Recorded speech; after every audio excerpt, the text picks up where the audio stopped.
आउ बेकारी हेबेनी विश्वविद्यालय उत्तीर्ण पिला राज्य सरकार देबे चाकरी।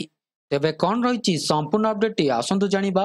ता पूर्व वीडियोटी को लाइक और शेयर करी चैनल टी को सब्सक्राइब करबा पई अनुरोध।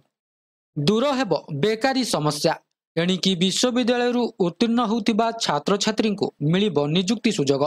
राज्य सरकार ए नै बड़ पदक्षेप ग्रहण करिसंती।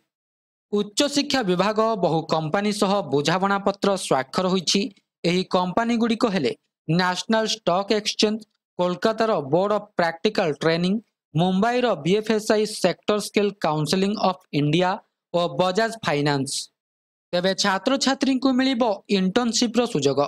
बीओपीटी सहयोग रे ओडिशार 87टी शिक्षानुष्ठान रे आईएडीपी प्रचलन कराजिबो। राज्य विश्वविद्यालय और शिक्षानुष्ठान रे छात्र छात्री को इंटर्नशिप सुजोग दियाजिबो। बीएफएसआई प्रत्यक्ष तत्वावधान रे शिक्षानुष्ठान रे अध्ययनरत छात्र छात्री को बैंकिंग, फाइनेंस एवं इंश्योरेंस क्षेत्र रे शिक्षा प्रदान कराजिबो। तेबे मागणा रे मिलिबो तालीम। एही शिक्षा को संपूर्ण भावे देयमुक्त कराजिबो। एहार प्रकृष्ट क्रेडिटाइजेशन मध्य कराजिबो। एहा द्वारा शिक्षार्थी दक्षता विकास सहित भविष्य रे सेमाने विभिन्न क्षेत्र रे नियुक्ति सुजोग पाइबे। तेबे बजाज फाइनेंस 5000 पिलांकु नियुक्ति प्रदान करिबो बोली कहिछि। एएमयू स्वाक्षर अवसर रे उच्च शिक्षा मंत्री सूर्यवंशी सूरत और विभागीय सचिव अरविंद अग्रवाल उपस्थित थिले बोली खबर मिलिछि।